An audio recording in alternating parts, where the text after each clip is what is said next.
Let me also ask you, as we saw the indictment this week of Leticia James on questions of mortgage fraud. Also, Lisa Cook has been accused by the Trump administration of committing mortgage fraud as well. The journalism outlet ProPublica has actually published a story, and I want to show it up on the screen right now, that says that several members of the Trump administration have faced similar questions. Labor Secretary Lori Chavez DeRemer entered into 2 primary residence mortgages in quick succession. Transportation Secretary Sean Duffy has primary residence mortgages in New Jersey and Washington, D.C. Lee Zeldin, the Environmental Protection Agency administrator, has 1 primary residence mortgage in Long Island and another in Washington, D.C.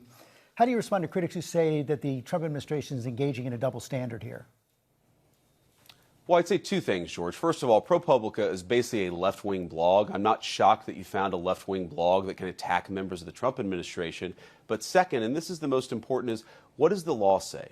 Leticia James was indicted in a left-leaning part of our country, a part that voted very heavily against Donald J. Trump, for the crime of mortgage fraud. When I read the indictment, when I read the facts in the case, I see a person who committed mortgage fraud. Now, of course, the jury is going to decide whether she ultimately committed a crime.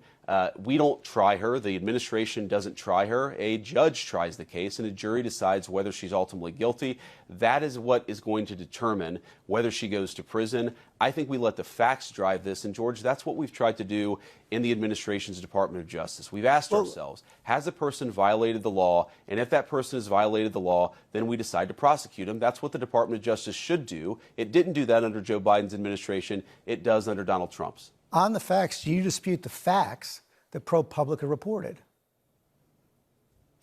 Do I dispute a far-left blog that I haven't read that you brought up in this interview? I have no idea, George. I have no idea what they actually said.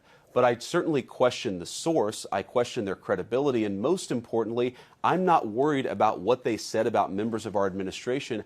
I ask the question, what does the law say? And if the law says that you engage in mortgage fraud, and a local prosecutor, a local grand jury, and finally a jury convicts you of that crime, then that is how the justice system is meant to work in the United States of America.